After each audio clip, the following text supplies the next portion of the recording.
Hello everyone. आज की कहानी है सास का धैर्यपूर्ण जवाब। आज सुबह ममता जी मंदिर से थोड़ा जल्दी लौट आई थी और आते ही सबसे पहले अपनी बहू पूजा के कमरे की ओर चली। उन्होंने सोचा कि कुछ दिनों से पूजा का मन ठीक नहीं है तो क्यों न बाहर से कुछ अच्छा सा खरीद कर उसके लिए ले चले। वैसे भी पूजा को बाहर का चीज खाना पसंद था तो वह उसके लिए उसकी पसंदीदा शाही पनीर लेकर पहुंच गए। वह भी उसके पसंदीदा दुकान से, लेकिन वह बिना आवाज किए गई और जाकर प्लेट में पूजा के लिए खाना परोसकर उसके कमरे में जा ही रही थी कि तभी उन्हें आवाज आई जैसे पूजा किसी से बात कर रही है। बात करना तो नॉर्मल बात थी, लेकिन पूजा सामने वाले के ऊपर बहुत चिल्ला रही थी। ममता जी ने यह जानने के लिए कि आखिर बात क्या है पूजा की बात सुनी तो पता चला कि पूजा अपने डॉक्टर से बात कर रही थी जिससे वह अपनी प्रेगनेंसी के समय दवाई लिया करती थी। तभी पूजा अपने डॉक्टर से बात करती हुई बोली, तुम्हारा दिमाग तो ठीक है, जरा सा झूठ बोलने के लिए मैं तुम्हें और कितने पैसे दूं? अब क्या जिंदगी भर तुम मुझसे पैसे मांगती रहोगी और मैं देती रहूंगी? देखो, अगर तुम्हें यही ड्रामा करना था तो पहले बताया होता। शहर में तुम्हारे जैसे 50 डॉक्टर हैं, मैं किसी और के पास चली जाती। सामने वाले ने कुछ कहा और फिर पूजा बोली, देखो मैंने तुमसे पहले ही सब कुछ बता दिया था और हमारी डील 10,000 की हुई थी। फेक रिपोर्ट से लेकर मेरे मिसकैरेज तक सब कुछ मैंने तुमसे पहले कह दिया था। फिर अब भला मैं तुम्हें पैसे क्यों देने लगी? फोन रखो, आज के बाद मेरा दिमाग मत खाना, समझी तू? यह कहकर पूजा ने फोन काट दिया। ममता जी ने जब इतना सुना तो उन्हें पूजा पर बहुत गुस्सा आया, क्योंकि पूजा ने सबकी भावनाओं का मजाक बना दिया था। जिस दिन से उसने अपनी प्रेगनेंसी की झूठी खबर फैलाई थी तब से ममता जी ने अपने आने वाले नन्हे मेहमान के लिए कपड़े बनाना भी शुरू कर दिया था। और उनका बेटा मनोज, वह तो बीते 4-5 महीनों से अपने आने वाले बच्चे के बारे में सोच सोच कर इतना खुश था और पूजा भी इतना बड़ा झूठ बोलने से पहले एक बार भी नहीं सोचा। अपने मतलब के लिए उसने सबको दुख दिया। अब जब ममता जी ने सब कुछ अपने कानों से सुन लिया तो पहली बार इतने गुस्से में पूजा पर चिल्लाने लगी, पूजा ये किससे बात कर रही थी तुम? और किसे पैसे दे रही है? और किस बात के पैसे? आखिर ऐसा कौन सा झूठ बोला तुमने जिसे छुपाने के लिए तुम्हें पैसे देने पड़ रहे हैं? अपने मुंह से सच सच बताती हो या फिर? पूजा हाथ बढ़ाते हुए बोली, नहीं मम्मी जी, टेलर का फोन था, मैंने अपने कपड़े सिलने के लिए दिए थे तो वही पैसे मांग रहा था। ममता जी तिरछी नजरों से पूजा की तरफ घूरती हुई बोली, अच्छा टेलर तुमसे पैसे मांग रहा था, सिलाई के पैसे, और वो भी पूरे 10,000? ऐसा क्या सिलवा लिया पूजा जो तुमने टेलर को इतने पैसे देने पड़ रहे हैं? पूजा यह सुनते ही घबरा गई और बोली, मम्मी जी मुझसे गलती हो गई, मुझे माफ कर दीजिए, मैं आपके आगे हाथ जोड़ती हूँ, आपके पैर पड़ती हूँ, प्लीज मुझे माफ कर दीजिए। तब मैंने यह सब आप सबका प्यार पाने के लिए किया, मेरा इरादा आप सबको दुख पहुँचाने का नहीं था, प्लीज मुझे माफ कर दीजिए मम्मी जी। इस पर ममता जी बोली, हम सबका प्यार पाने के लिए तुम्हें यह ड्रामा करना पड़ा? क्यों पूजा, हम सब तो तुमसे वैसे ही बहुत प्यार करते हैं, आखिर तुम्हारे अलावा हमारा है ही कौन? तुम्हारे लिए तो हम खुद ही इतना सोचते हैं और तुमने इतना झूठ बोलने से पहले एक बार हमारे बारे में भी सोचा नहीं कि जब सच का पता चलेगा तो हम पर क्या बीतेगी? जब तुम्हारा यह सच तुम्हारे पति मनोज और तुम्हारे ससुर जी को पता चलेगा तब उनका क्या हाल होगा? मनोज, वह तो बेचारा टूट ही जाएगा। क्या तुम्हें नहीं पता लगा कि वह बच्चे की आने की खबर सुनकर कितना खुश था? वह बेचारा तो दिन रात बच्चे के आने की दुआ मांग रहा था और तुमने, छी, कितनी घटिया हरकत की पूजा तुमने। इतनी ओछी हरकत करने के बारे में तुमने सोचा भी कैसे? तब पूजा को लगा कि उसके पास अब और कोई रास्ता नहीं है बचने का, तो वह ममता जी के पैरों में गिरने लगी और उनसे माफ़ी मांगने लगी, माँ मुझे माफ़ कर दीजिए, मैं आपके पैर पड़ती हूँ, प्लीज़ मुझे माफ़ कर दीजिए, मुझसे गलती हो गई, ना समझती मैं जो इतनी बड़ी गलती कर बैठी, पर आज की बात से ऐसा कभी कुछ नहीं करूँगी जिससे आपको दुख पहुँचे, प्लीज़ इस बारे में मनोज को कुछ मत कहिए। वरना वह बिल्कुल टूट जाएंगे। और यह तो आप भी नहीं चाहेंगी कि किसी भी पुरानी बात के कारण मनोज की तबीयत खराब हो या वह ज़्यादा तनाव में रहे। इसलिए मैं आपके आगे हाथ जोड़ती हूँ, प्लीज़ किसी को इस बारे में कुछ मत बताइएगा। माँ, वैसे भी जो हो चुका है उसे तो बदला नहीं जा सकता, लेकिन हाँ माँ, मैं आगे से ऐसी कोई गलती नहीं करूँगी। प्लीज़ माँ, मुझे माफ़ कर दीजिए, मैं आपके आगे हाथ जोड़ती हूँ। किसी से कुछ मत कहिए, वरना मनोज मुझे कभी माफ़ नहीं करेंगे और ना जाने वो मुझे क्या सजा देंगे। ममता जी बिना कुछ कहे वहाँ से चली गई और पूरे समय इसी बारे में सोचती रही। पूजा कुछ समय बाद फिर से ममता जी के पास पहुंची और उनसे माफी मांगने लगी। तब ममता जी ने उसे अपने पैरों से उठाकर उसके सर पर हाथ रखते हुए कहा, पूजा, तुमने जो गलती की है वो माफी के लायक तो नहीं है, लेकिन फिर भी मैं किसी से कुछ नहीं कहूँगी। इसका कारण यह है कि मैं नहीं चाहती कि पुराने किसी बात के कारण तुम्हारे और मनोज के बीच किसी भी तरह का तनाव पैदा हो, इसलिए मैं किसी से कुछ नहीं कहूँगी। पर उम्मीद करती हूँ कि आगे से तुम ऐसा कुछ नहीं करोगे जिससे तुम्हारे और मनोज के रिश्ते पर कोई असर पड़े।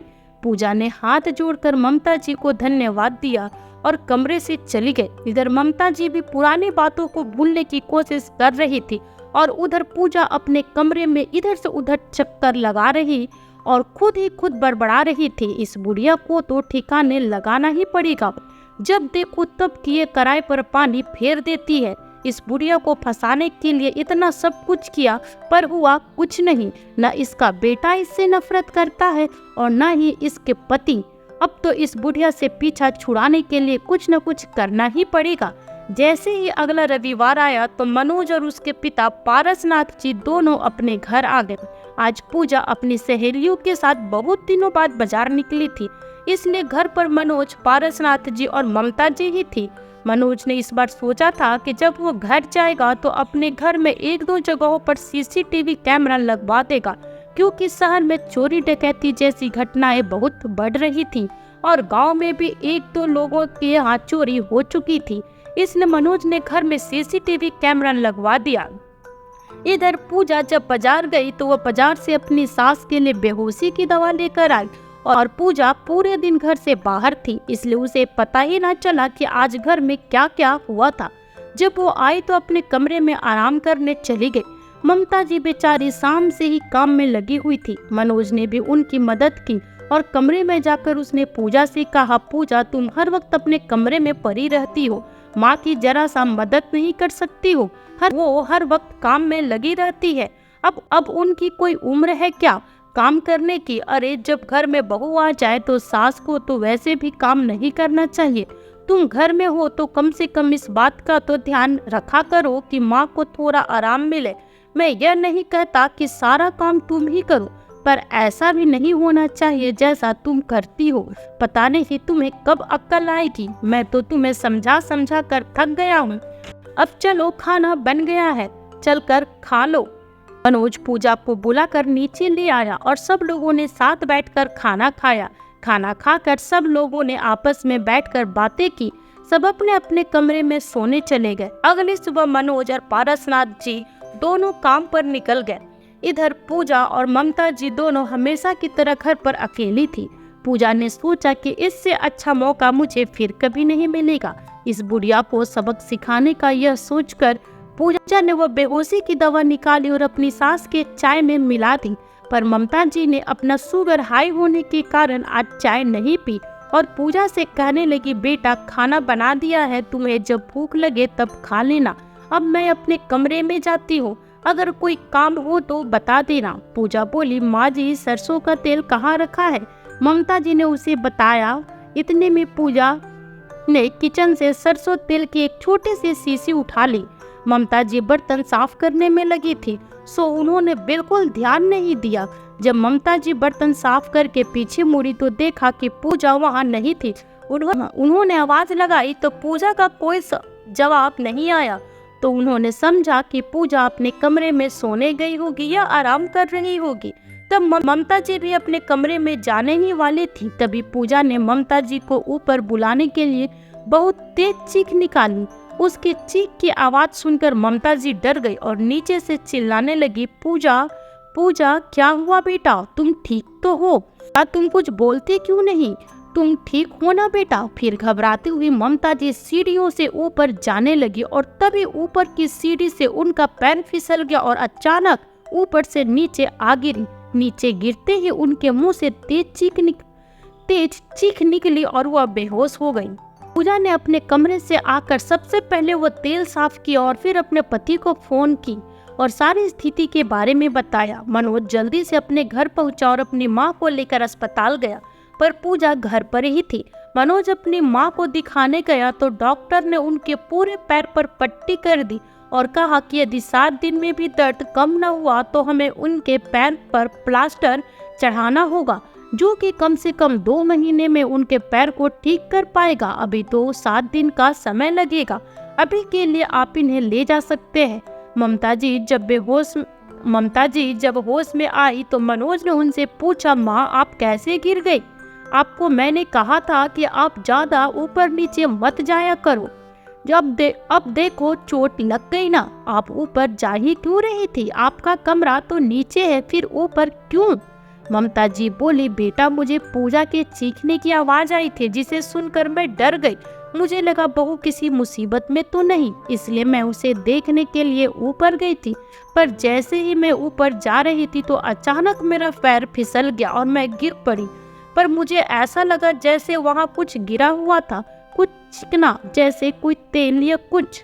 मनोज अपनी माँ को लेकर घर पहुंचा और उसने ध्यान दिया कि सीढ़ियों पर कुछ पड़ा है या नहीं। उसने देखा तो सीढ़ियों पर कुछ नहीं था और सीढ़ियाँ बिल्कुल साफ थी। उसने पूजा से पूछा कि पूजा तुमने घर की सफाई की है क्या? पूजा ने साफ मना कर दिया कि नहीं, माँ को चोट लगी तो आप उन्हें लेकर गए। उसके बाद से मुझे माँ की चिंता हो रही थी तो मैं पूजा करने बैठ गई। पर आप सफाई के बारे में क्यों पूछ रहे हैं? तब मनोज ने कहा, अरे नहीं, बस ऐसे ही पूछ रहा था, कोई जरूरी काम नहीं है। फिर मनोज बाहर आकर थोड़ी देर बैठ गया। बैठा वह सोचने लगा तो उसके दिमाग में ख्याल आया कि क्यों ना एक बार कैमरा चेक कर ले, क्या पता घर में आगे पीछे कोई आया हो। यह सोचकर वो कैमरा चेक करने लगा तो उसके कैमरे में जो दिखाई दिया उस पर उसे यकीन नहीं हुआ। वो कैमरे के दृश्य देखकर बहुत चकरा गया।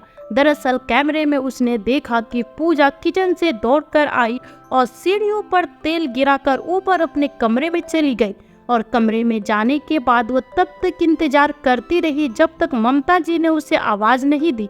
ममता जी ने जैसे ही उसे आवाज दी उसके बाद पूजा की चीख आई और पूजा की चीख सुनने के बाद ममता जी ऊपर की ओर दौड़ी, जिससे सीढ़ियों पर फैले हुए तेल के कारण फिसलकर नीचे गिर गई।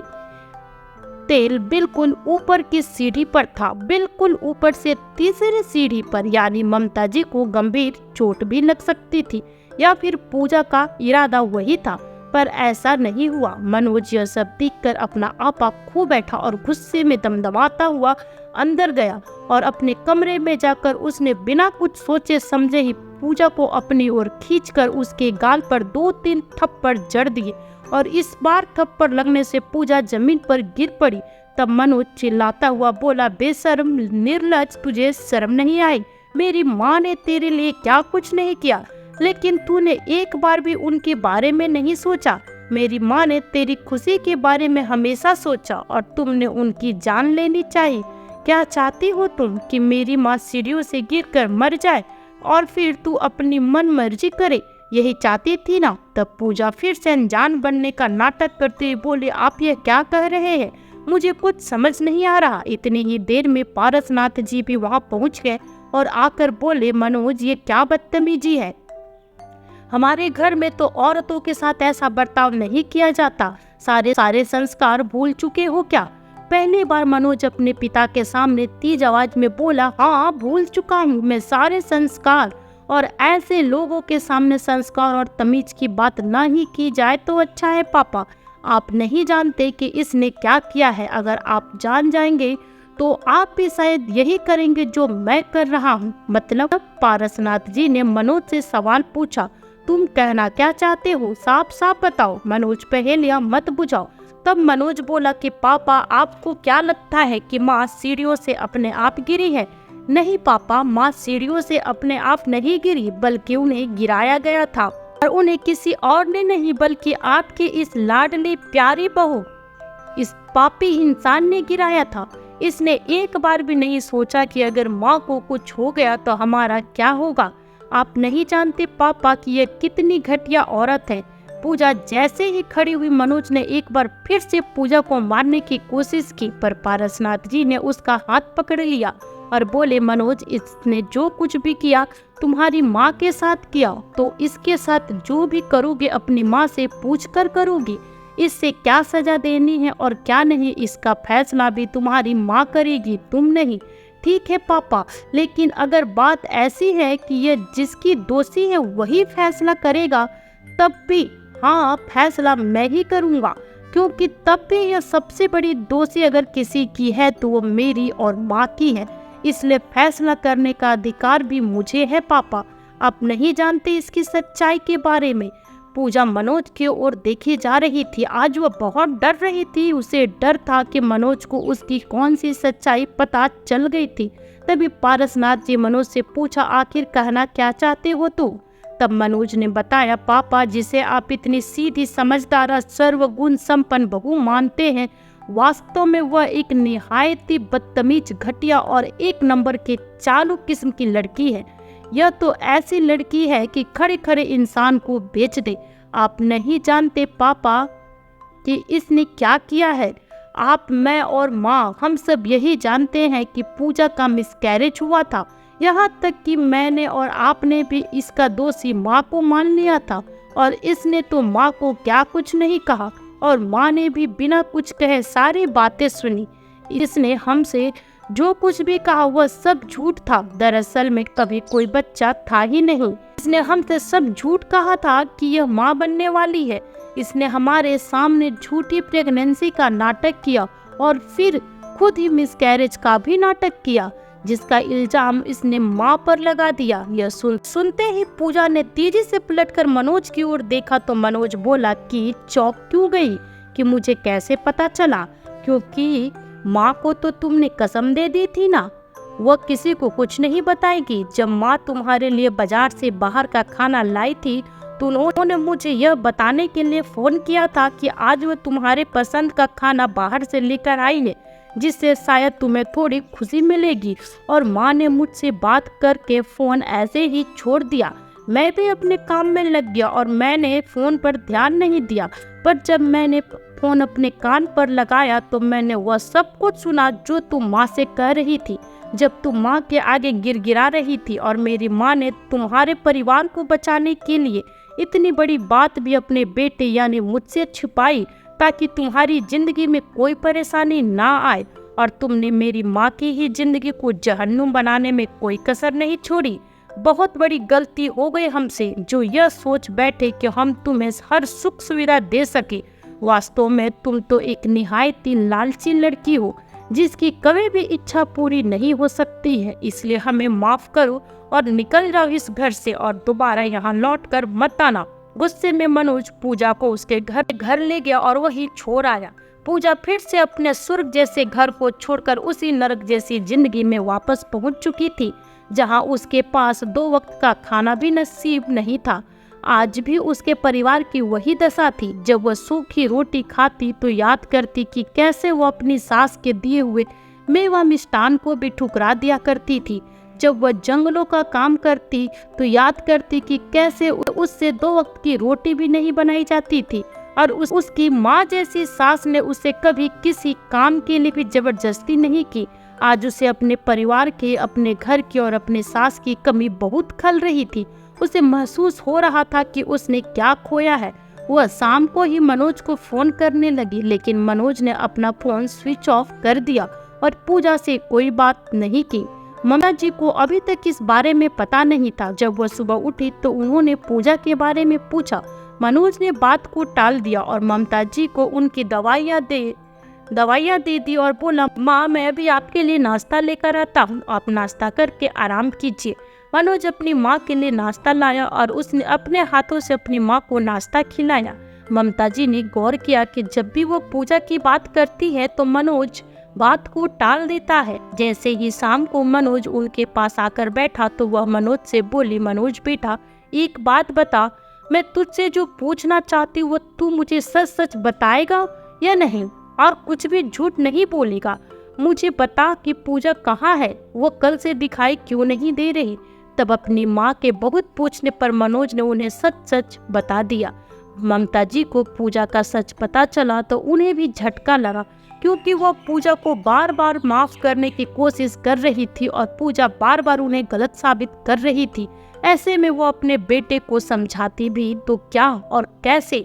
अब मनोज ने लगभग महीने भर के लिए अपनी पत्नी को उसके मायके में ही छोड़ दिया और महीने भर में ही पूजा के अकल ठिकाने आ गई। वो घुटनों पर गिरकर अपने सास से माफी मांगने को तैयार थी, बस मनोज उसे वहां से ले जाए। पूजा ने फोन कर ममता जी से बात की और उन्हें मनाने की कोशिश की, लेकिन इस बार ममता जी उसकी कोई बात नहीं सुनना चाहती थी और ना ही पूजा से कोई बात करना चाहती थी।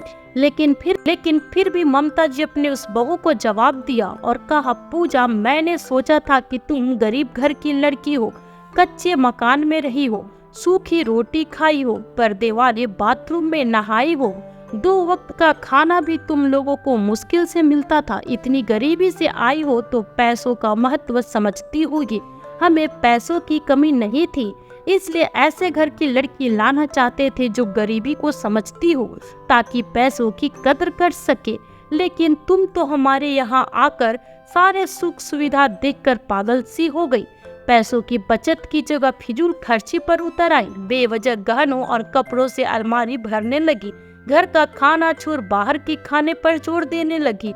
और जब मैंने तुम्हें यह सब करने से मना किया तो मैं तुम्हारी नजरों में गलत हो गई। तुम्हें कुछ अच्छा सिखाने की कोशिश की तो तुम मुझे ही मार देना चाहती थी ताकि तुम अपनी मनमर्जी कर सको। अरे मैंने तो तुम्हें कभी भी घर के किसी भी काम को करने के लिए नहीं कहा, सब कुछ खुद ही करती रही, कभी भी तुम पर सास वाले हुक्म नहीं चलाए, लेकिन तुमने अपनी सारी हदें पार कर दी। मेरा बेटा मुझसे नफरत करे इसके लिए प्रेगनेंसी का झूठा नाटक भी किया, पर तुम्हारी कोई भी दाल नहीं गली। आज अगर मैं अपने बेटे से बोलूं कि तुम्हें तलाक दे दी तो वह एक बार भी नहीं सोचेगा, पर मैं ऐसी माँ नहीं हूँ जो अपने बेटे का घर उजाड़ दूं। इसलिए मनोज को भेज रही हूँ, आ जाना, पर आने से पहले ये याद रखना कि अब तुम्हें वो प्यार यहाँ नहीं मिलेगा जो मिलता था, और ना ही मैं तुम्हें कभी माफ करूंगी। इतना कह ममता जी ने फोन रख दिया। फिर दूसरे ही दिन ममता जी के कहने पर मनोज पूजा को उसके मायके लेने पहुंचा। पूजा अब वापस अपने ससुराल आ चुकी थी, पर अब यह पूजा पहले की तरह मतलबी, स्वार्थी और लालची नहीं थी। यह पूजा कुछ बदली सी थी। दूसरों के प्रति द्वेष भावना जैसी चीज इसके मन में नहीं थे। अब यह दूसरों से प्यार करने वाली और रिश्तों को बांध कर रखने वाली लड़की बन चुकी थी। यह यूं कहे कि जिसे अपनी गलती का एहसास हो गया था कि उसे जो मिला है वो कितने लोगों को नहीं मिल पाता है, या फिर ऐसा परिवार पाने के लिए ना जाने कितने लोग तरसते हैं।